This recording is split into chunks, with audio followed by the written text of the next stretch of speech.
Hi friends, welcome to my channel.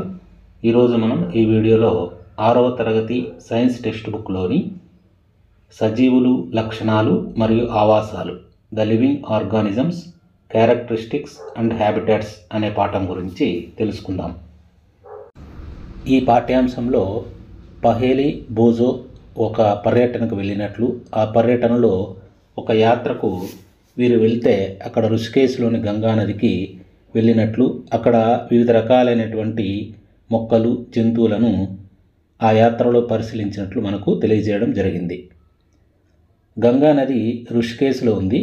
అలాగే హిమాలయాల్లో వీరు ఓక్, పైన్, దేవదారు వంటి వృక్షాలను పరిశీలించడం జరిగింది.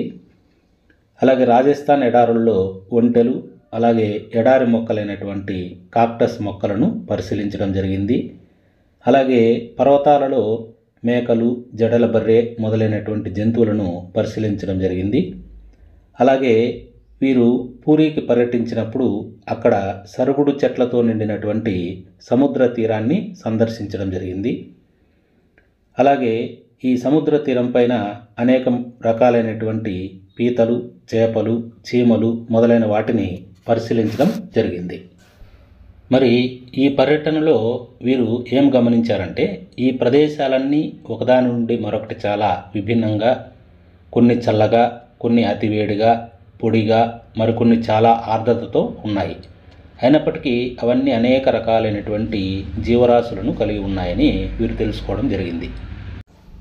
ఇప్పుడు మనం ఈ పాఠ్యాంశంలో ఆవాసం అంటే ఏమి, అనుకూలనం అంటే ఏమి, ఆవాసాలు ఎన్ని రకాలు, వివిధ రకాల ఆవాసాల్లో జీవించడానికి జీవులు చూపించేటువంటి అనుకూలనాలు ఏమిటి అనే అంశాలన్నింటినీ డీటెయిల్డ్గా తెలుసుకుందాం.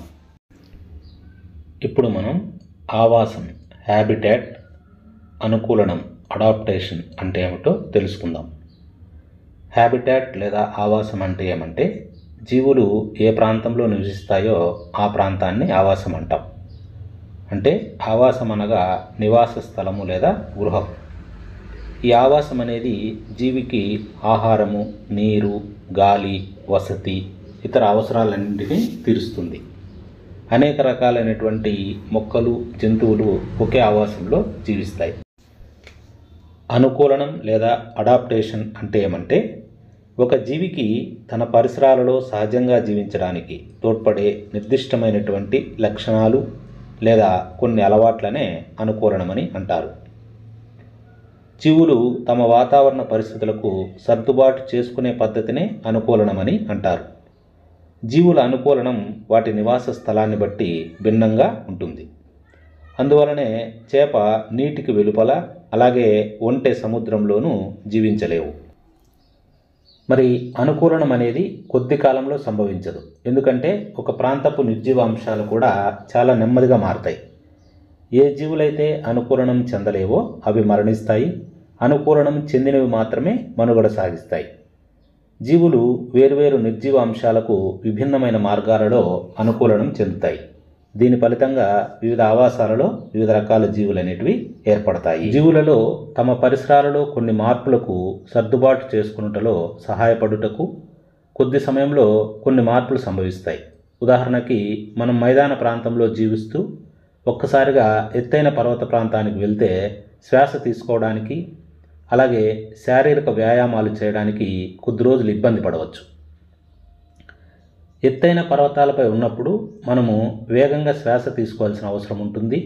కొన్ని రోజుల తర్వాత మన శరీరం మారిన ఎత్తైన పరిస్థితులకు సర్దుబాటు చేసుకుంటుంది.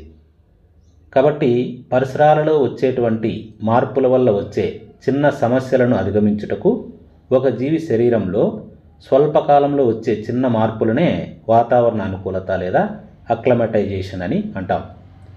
ఈ మార్పులు అనేవి వేల కొలది సంవత్సరాల కాలంలో జీవులలో ఏర్పడే అనుకూలనాల కన్నా విభిన్నంగా ఉంటాయి. ఆవాసాన్ని స్థూలంగా 2 రకాలుగా విభజించవచ్చు. ఒకటి భౌమ్య ఆవాసం, 2 జల ఆవాసం.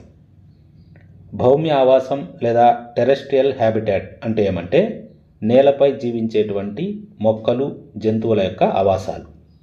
ఉదాహరణకి అడవులు, గడ్డి భూములు, ఎడారులు, తీర పర్వత ప్రాంతాలు మొదలైనవన్నీ భౌమ్య ఆవాసానికి ఉదాహరణగా చెప్పవచ్చు. నెక్స్ట్ జల లేదా నీటి ఆవాసం, దీనినే ఆక్వాటిక్ హ్యాబిటాట్ అని అంటాం. మరి ఆక్వాటిక్ హ్యాబిటాట్ అంటే ఏమంటే నీటిలో జీవించేటువంటి మొక్కలు జంతువుల ఆవాసాలనే జల ఆవాసం అని అంటాం. ఉదాహరణకి సరస్సులు, నదులు, మహాసముద్రాలు మొదలైన వాటన్నింటినీ జల ఆవాసానికి ఉదాహరణగా చెప్పవచ్చు.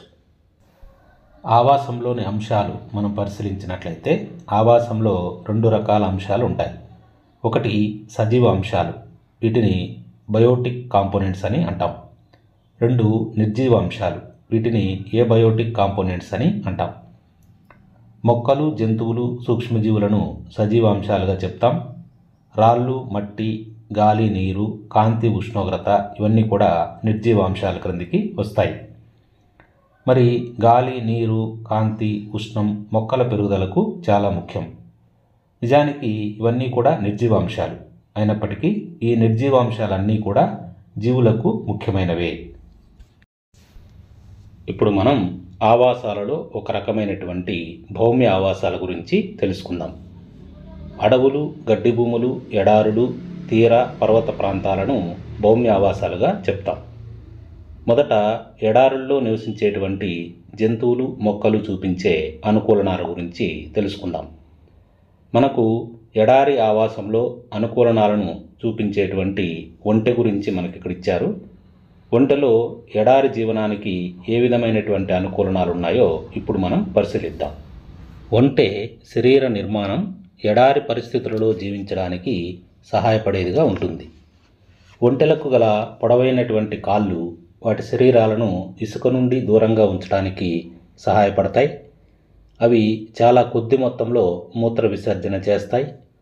అలాగే వాటి యొక్క పేడ లేదా విసర్జితాలు పొడిగా ఉంటాయి మరియు వాటికి చెమట అనేది పట్టదు. ఒంటెలు తమ శరీరం నుండి చాలా తక్కువ నీటిని కోల్పోవడం వల్ల నీరు లేకుండా అవి చాలా రోజుల పాటు జీవించగలవు. వీటికి వైడ్ అండ్ ఫ్లాట్ ఫీట్స్ అంటే వెడల్పైనటువంటి చదునైన పాదాలు అనేటివి ఉంటాయి. ఇవి ఎందుకు ఉపయోగపడతాయంటే ఇవి ఇసుకలో నడిచేటప్పుడు పాదాలు ఇసుకలోకి కూరుకుపోకుండా కాపాడుతాయి. ఇవన్నీ కూడా ఎడారిలో జీవనం సాగించడానికి ఒంటెలో ఉన్నటువంటి అనుకూలనాలు. బొరియలలో నివసించే ఎడారి జంతువులు, వాటి అనుకూలనాలు. బొరియలలో నివసించే ఎడారి జంతువులు ఎలుకలు, పాములు. ఇవి పగటిపూట ఉండే తీవ్రమైన వేడికి దూరంగా ఉండడానికి ఇసుకలో లోతైన బొరియలలో ఉంటాయి. ఈ జంతువులు రాత్రి చల్లగా ఉన్నప్పుడు మాత్రమే బయటకు వస్తాయి. ఇప్పుడు మనం ఎడారి మొక్కల అనుకూలనాల గురించి తెలుసుకుందాం. ఎడారి మొక్కలు బాష్పోత్సేకం ద్వారా అతి తక్కువ నీటిని కోల్పోతాయి. ఈ ఎడారి మొక్కలకు ఆకులు లేకపోవడం కానీ, ఒకవేళ ఉంటే అవి చాలా చిన్నవిగా ఉంటాయి లేదా ముళ్ళుగా రూపాంతరం చెంది ఉంటాయి. ఈ అనుకూలనం బాష్పోత్సేకం ద్వారా ఆకుల నుండి నీరు నష్టపోవడాన్ని తగ్గించడంలో సహాయం చేస్తుంది. ఉదాహరణకు మనము ఎడారి మొక్క అయినటువంటి కాక్టస్ మొక్కను పరిశీలించినట్లయితే ఎడారి ప్రాంతంలో నివసించడానికి ఇది వివిధ రకాల అనుకూలనాలను చూపిస్తుంది. వీటిలో పత్రాలు అనేటివి ఉండవు, ఇవి ముళ్ళుగా రూపాంతరం చెంది ఉంటాయి. ఈ అనుకూలనం బాష్పోత్సేకాన్ని తగ్గించడానికి ఉపయోగపడుతుంది. మరి ఇందులో పత్రంలా కనిపించేటువంటి ఆకుపచ్చని భాగము ఇది పత్రం కాదు, కాండం. ఈ ఆకుపచ్చని కాండం కిరణజన్య సంయోగక్రియను నిర్వహిస్తుంది. అలాగే మందమైనటువంటి ఈ కాండం చుట్టూ అవభాషణ అనేది ఉండి బాష్పోత్సేకాన్ని తగ్గించి నీటిని కణజాలాలలో నిల్వ ఉంచేటట్లు చేస్తుంది. అంతేకాకుండా వేర్లు భూమిలోకి చాలా లోతుగా చొచ్చుకుపోయి అక్కడ ఉన్నటువంటి నీటిని పీల్చుకోవడానికి ఉపయోగపడతాయి. ఇవన్నీ కూడా కాక్టస్ మొక్క చూపించేటువంటి ఎడారి అనుకూలనాలు. నెక్స్ట్ భౌమ్య ఆవాసంలో మరొక రకం పర్వత ప్రాంత ఆవాసం. ఈ పర్వత ప్రాంత జీవుల అనుకూలనాలను మనం పరిశీలిద్దాం. ఈ పర్వత ప్రాంతాలు అనేటివి సాధారణంగా చల్లగా గాలులతో ఉంటాయి. అలాగే కొన్ని ప్రాంతాల్లో శీతాకాలంలో మంచు కురుస్తుంది. ఈ పర్వత ప్రాంతాలలో అనేక రకాల మొక్కలు, జంతువులు ఆవాసం ఉంటాయి. మరి పర్వత ప్రాంతంలో నివసించేటువంటి మొక్కల అనుకూలనాలను మనం పరిశీలించినట్లయితే ఇక్కడ ఉండేటువంటి వృక్షాలు సాధారణంగా శంకు ఆకారంలో ఉంటాయి. వాలుగా ఉన్నటువంటి కొమ్మలను కలిగి ఉంటాయి. ఈ వృక్షాలలో కొన్నింటి యొక్క ఆకులు సూదుల వలె ఉంటాయి. ఇవి వర్షపు నీరు, మంచు తేలికగా జారిపోవడానికి సహాయపడుతుంది. ఇవన్నీ కూడా పర్వత ప్రాంత మొక్కలు చూపించేటువంటి అనుకూలనాలు. ఇక్కడ నివసించేటువంటి జీవులు చలి నుండి కాపాడుకోవడం కోసం దళసరి చర్మం లేదా బొచ్చును కలిగి ఉంటాయి. ఇక్కడ సాధారణంగా కనిపించేటువంటి జంతువులు ఏమంటే జడల బర్రెలు, మంచు చిరుతపులి, కొండ గొర్రెలు. మరి జడల బర్రెలో ఎలాంటి అనుకూలనాలను మనం చూడవచ్చు అంటే ఇది తన శరీరాన్ని వెచ్చగా ఉంచుకొనుటకు శరీరం మొత్తం పొడవైన వెంట్రుకలను కలిగి ఉంటుంది. మంచు చిరుతపులి దీంట్లో పాదాలు, కాలి వేళ్లతో సహా శరీరమంతా దట్టమైన బొచ్చును కలిగి ఉంటుంది. ఇది మంచుపై నడిచేటప్పుడు దాని పాదాలను చలి నుండి రక్షిస్తుంది. ఇది కూడా పర్వత ప్రాంతంలో నివసించడానికి అవసరమైనటువంటి అనుకూలనం. పర్వత ప్రాంతంలో నివసించే మరొక జంతువు కొండ గొర్రె. దీన్నే మౌంటైన్ గోట్ అని అంటాం. ఇది పర్వతాల యొక్క రాతి వాలుపై పరిగెత్తడం కోసం కొండ గొర్రెకు బలమైనటువంటి గిట్టలు అనేవి ఉంటాయి. ఇవన్నీ కూడా పర్వత ప్రాంత జంతువుల యొక్క అనుకూలనాలు. నెక్స్ట్, భౌమ్య ఆవాసంలో మరొక రకమైన ఆవాసం గడ్డి భూములు. గడ్డి భూములలో నివసించేటువంటి 2 రకాల జంతువులను మనకి ఇక్కడ ఉదాహరణలు ఇచ్చారు. అవి 1 సింహము, 2 జింక. మరి గడ్డి భూములలో నివసించేటువంటి ఈ జంతువులు ఎటువంటి అనుకూలనాలను చూపిస్తాయో పరిశీలిద్దాం. సింహము అడవి లేదా గడ్డి భూముల్లో నివసిస్తుంది. ఇది లేత గోధుమ రంగులో ఉంటుంది. ఈ రంగు తన భక్షితాన్ని వేటాడేటప్పుడు ఎండిన గడ్డి భూములలో తాను కనిపించకుండా ఉండడానికి సహాయపడుతుంది. సింహం ముందరి కాళ్లకు కాలి వేలలోకి ఉపసంహరించబడే పొడవాటి గోళ్ళు ఉంటాయి. అలాగే కళ్ళు ముఖానికి ముందు వైపున ఉంటాయి.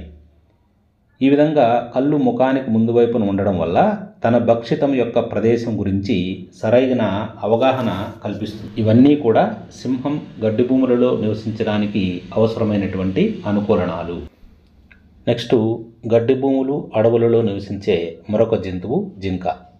ఈ గడ్డి భూములు, అడవులలో జింక నివసించడానికి కొన్ని రకాలైనటువంటి అనుకూలనాలను కలిగి ఉంటుంది. అవేమంటే బలమైనటువంటి దంతాలను కలిగి ఉంటుంది. ఈ బలమైన దంతాలు ఏం చేస్తాయంటే అడవుల్లో ఉండే దృఢమైనటువంటి మొక్కల కాండాలను నములుటకు ఉపయోగపడతాయి. అలాగే జింకకు తన భక్షకమునకు ఆహారం కాకుండా పరిగెత్తిపోవుటకు తన భక్షకం యొక్క ఉనికి తెలుసుకోవాల్సిన అవసరం ఉంది. తన భక్షకాల కదలికలను వినడానికి వీలుగా పెద్ద చెవులను కలిగి ఉంటుంది.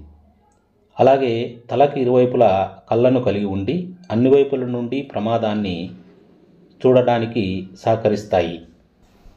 జింక యొక్క వేగం తన భక్షకాల నుండి పరిగెత్తి పారిపోవుటకు సహాయపడును. ఇవన్నీ కూడా జింక అడవులు, గడ్డి భూములలో నివసించడానికి చూపించేటువంటి అనుకూలనాలు. నెక్స్ట్, ఆవాసాలలో మరొక రకం ఆక్వాటిక్ హ్యాబిటాట్, జలావాసాలు. మహాసముద్రాలు, చెరువులు, సరస్సులను జలావాసాలుగా చెప్తాం. మహాసముద్రాలలో నివసించేటువంటి సముద్ర జీవుల యొక్క శరీరం క్రమబద్ధమైనటువంటి శరీరాన్ని కలిగి ఉంటాయి. అంటే స్ట్రీమ్లైన్డ్ బాడీని కలిగి ఉంటాయి. ఈ రకమైనటువంటి శరీర నిర్మాణం నీటిలో అవి తేలికగా కదులుటకు సహాయపడతాయి. మరి ఈ శరీరం క్రమబద్ధమైన ఆకారంలో ఉండని సముద్ర జీవులు కూడా కొన్ని ఉన్నాయి. అవేమంటే స్క్విడ్, ఆక్టోపస్. ఈ 2 కూడా స్ట్రీమ్లైన్డ్ బాడీని కలిగి ఉండవు. అయినప్పటికీ ఈ జంతువులు నీటిలో కదిలినప్పుడు వాటి శరీరాలను క్రమబద్ధీకరించుకుంటాయి. ఇవి సముద్ర లోతుల్లో సముద్ర గర్భానికి దగ్గరగా ఉంటూ వాటి వైపు వచ్చేటువంటి భక్షితాలను పట్టుకుంటాయి. వీటిలో ఉన్నటువంటి మొప్పలు నీటిలో కరిగి ఉన్నటువంటి ఆక్సిజన్ను ఉపయోగించుకొనుటకు సహాయపడతాయి. కొన్ని సముద్ర జీవుల్లో మొప్పలు ఉండవు. ఈ విధంగా మొప్పలు కలిగి ఉండేటువంటి సముద్ర జీవులు ఏమిటంటే డాల్ఫిన్లు, తిమింగలాలు. మరి ఇవి ఏ విధంగా ఆక్సిజన్ను తీసుకుంటాయంటే తల పైభాగాలలో ఉండే నాసికా రంధ్రాలు, శ్వాస రంధ్రాల ద్వారా గాలిని పీల్చుకుంటాయి.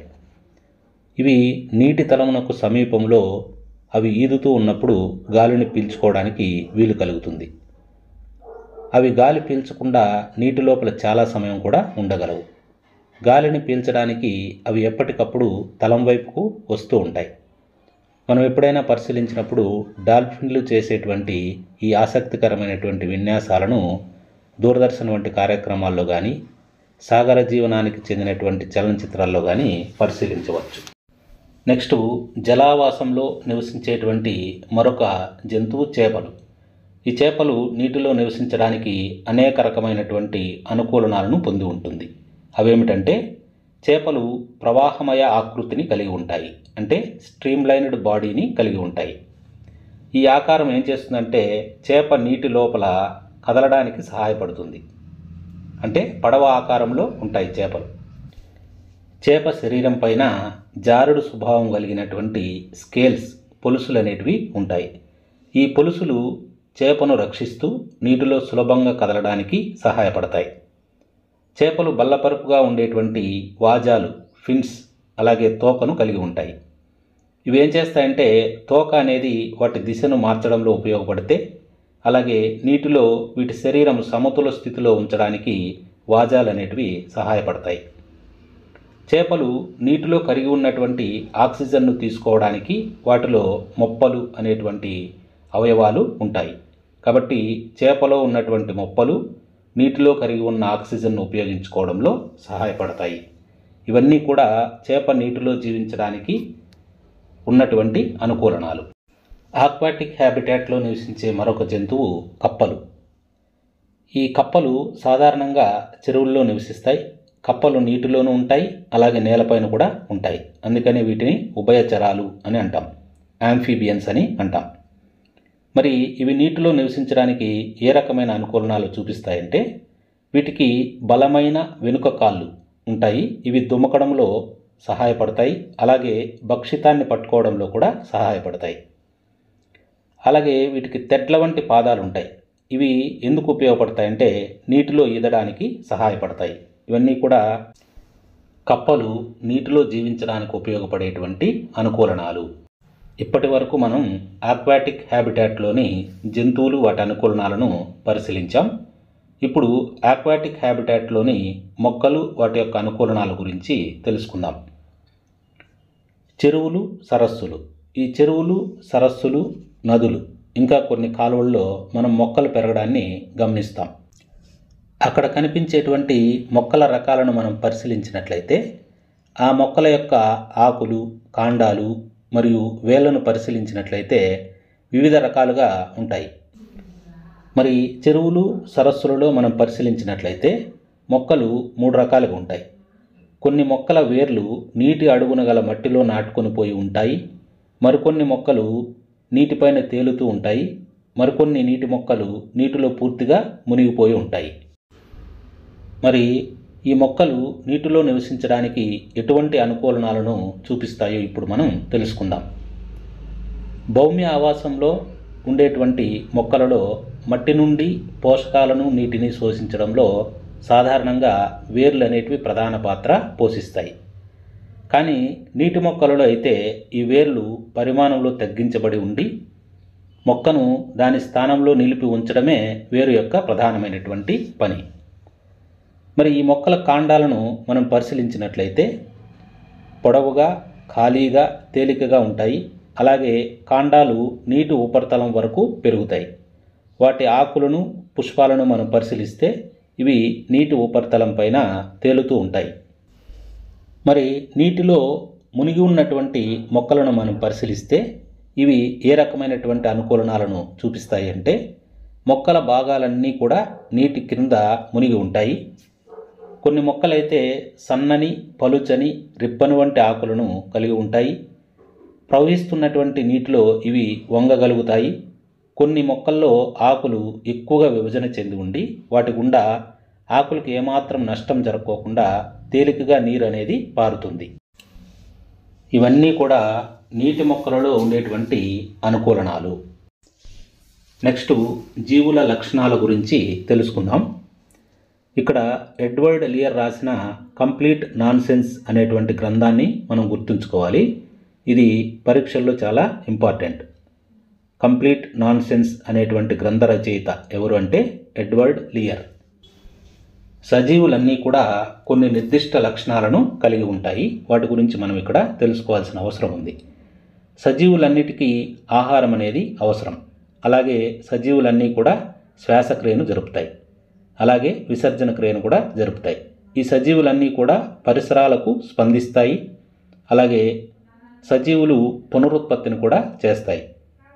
అలాగే ఈ సజీవులు పెరుగుదలను చూపిస్తాయి. అలాగే చలనాలను కూడా చూపిస్తాయి. వీటి గురించి ఇప్పుడు మనం డీటెయిల్డ్గా తెలుసుకుందాం. జీవులన్నింటికీ ఆహారం అవసరం. మరి జీవులన్నింటికీ ఆహారం ఏ విధంగా లభిస్తుంది అంటే, కిరణజన్య సంయోగ క్రియ ద్వారా మొక్కలు తమ ఆహారాన్ని తామే తయారు చేసుకుంటాయి. అందుకే వీటిని స్వయం పోషకాలు అని అంటాం. మరి జంతువులు తమ ఆహారం కోసము మొక్కలపైన కానీ లేదా ఇతర జంతువులపైన కానీ ఆధారపడతాయి. అందుకనే వీటిని పరపోషకాలు లేదా హెటెరోట్రోప్స్ అని అంటాం. మరి కొన్ని జీవులు ఆహారం కోసం చనిపోయిన లేదా కుళ్ళిన కర్బన పదార్థాలపైన ఆధారపడతాయి. వీటిని ఏమంటామంటే పూతికాహారులు లేదా సాఫ్రోపైట్స్ అని అంటాం. ఉదాహరణకు కొన్ని రకాలైనటువంటి శిలీంధ్రాలు, బ్యాక్టీరియాలను పూతికాహారులుగా చెప్తాం. మరి ఈ ఆహారం అనేది జీవులకు ఎందుకు అవసరం అంటే, ఆహారం అనేది జీవులు పెరగడానికి అవసరమైనటువంటి శక్తిని ఇస్తుంది. అలాగే జీవులకు తమ శరీరంలో జరిగేటువంటి ఇతర జీవక్రియలకు కూడా శక్తి అనేది అవసరం. నెక్స్ట్, సజీవులలో ఉండే మరొక లక్షణం పెరుగుదల. అన్ని జీవులు పెరుగుదలను చూపిస్తాయి. మనం పుట్టినప్పుడు చిన్నగా ఉంటాం. వయసు పెరిగే కొద్దీ మన ఆకార పరిమాణాల్లో పెరుగుదల అనేది కనిపిస్తూ ఉంటుంది. నెమ్మదిగా కొద్ది సంవత్సరాలకు వయోజనులు అవుతాం. అలాగే జంతువుల పిల్లలు కూడా పెరిగి పెద్దవవుతాయి. కుక్క పిల్లలు పెరిగి పెద్దవడం మనం గమనించే ఉంటాం. అలాగే గుడ్డు నుండి పొదగబడినటువంటి కోడి పిల్ల కోడి పెట్టగా కానీ కోడి పుంజుగా కానీ పెరుగుతుంది. ఇదే విధంగా మొక్కలు కూడా పెరుగుతాయి. మనము చుట్టూ ఉండేటువంటి నిర్ణీత రకానికి చెందిన కొన్ని మొక్కలను పరిశీలించినట్లయితే కొన్ని చాలా చిన్నవిగా ఉంటాయి, తక్కువ వయసు కలిగినవి ఉంటాయి, మరికొన్ని పెద్దవి. అవన్నీ వేరువేరు పెరుగుదల దశలలో ఉండవచ్చు.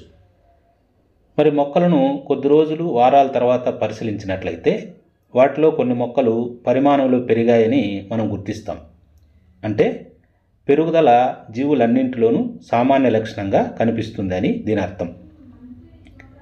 నెక్స్ట్, జీవులలో ఉండే మరొక నిర్దిష్ట లక్షణం ఏమంటే, జీవులన్నీ కూడా శ్వాసక్రియను నిర్వర్తిస్తాయి.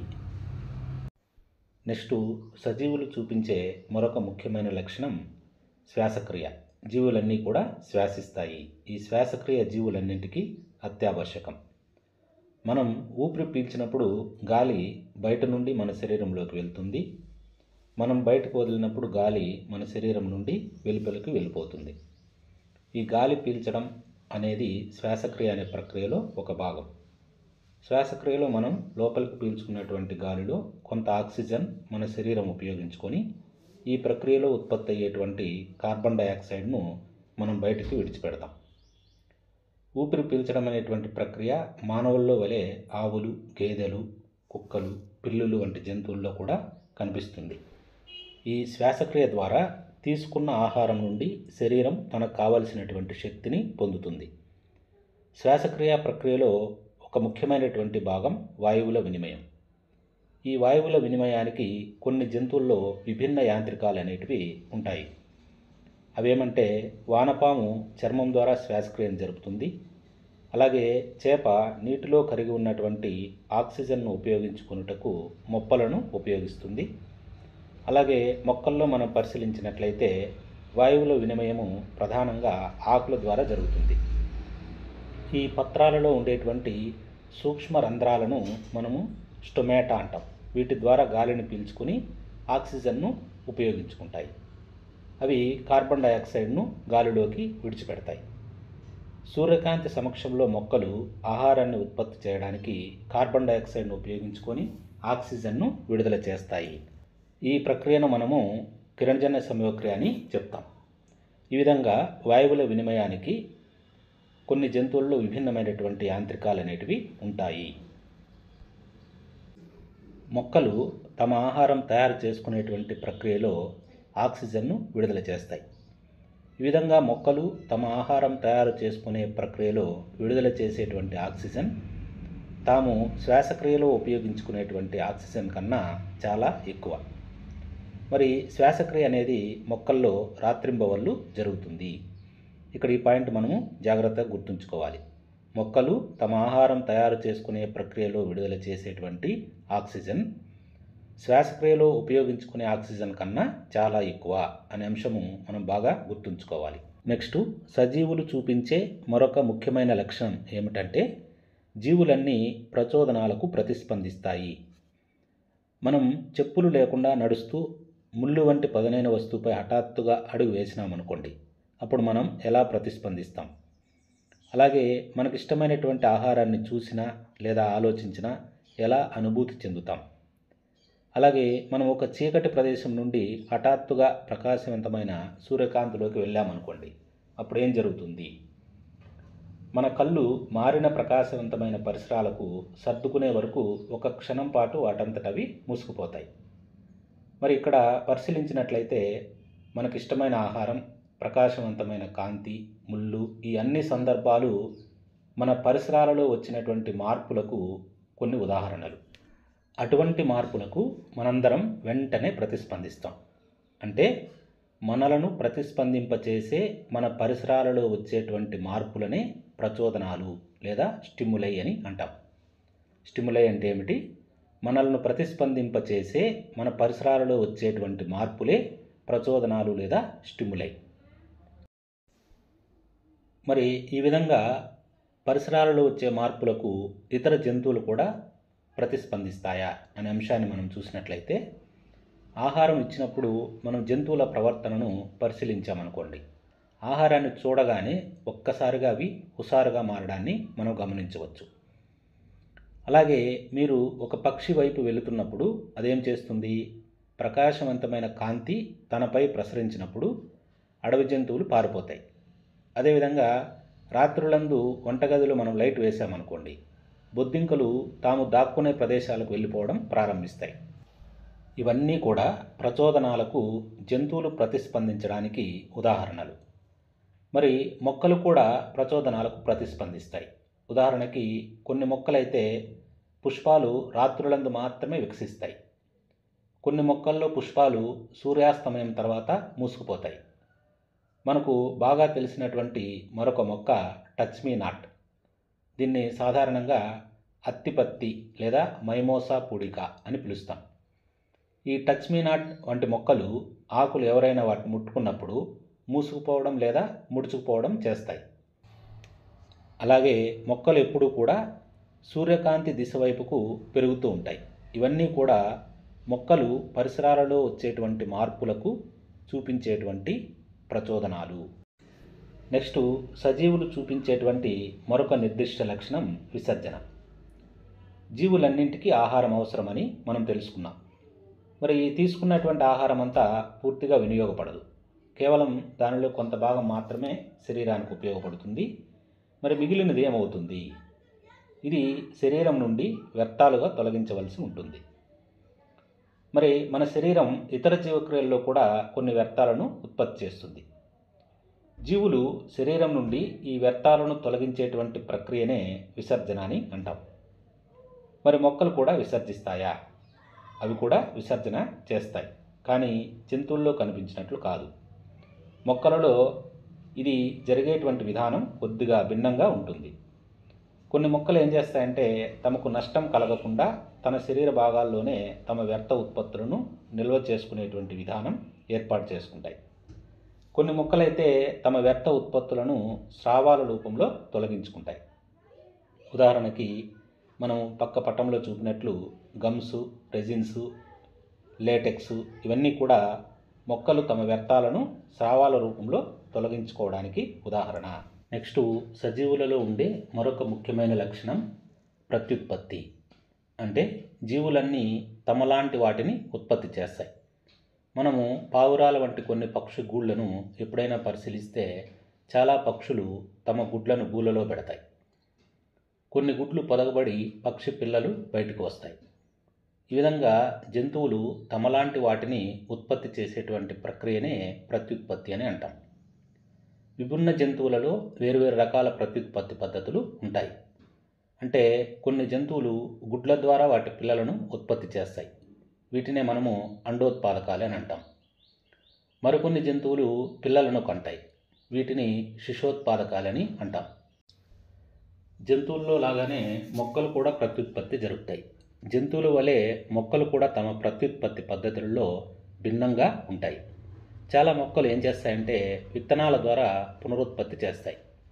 మరి మొక్కలు ఉత్పత్తి చేసినటువంటి విత్తనాలు మొలకెత్తి కొత్త మొక్కలుగా పెరగగలుగుతాయి. కొన్ని మొక్కలు విత్తనాల ద్వారా కాకుండా మొక్క యొక్క ఇతర భాగాల ద్వారా కూడా ప్రత్యుత్పత్తి చేయగలుగుతాయి. ఉదాహరణకు వేరు, కాండము, పత్రాలు, మొగ్గలు ఇలాంటివి. మనము పక్క పట్టంలో పరిశీలించినట్లయితే మొగ్గతో కూడినటువంటి బంగాళదుంపలోని ఒక భాగము కొత్త మొక్కగా పెరుగుతుంది.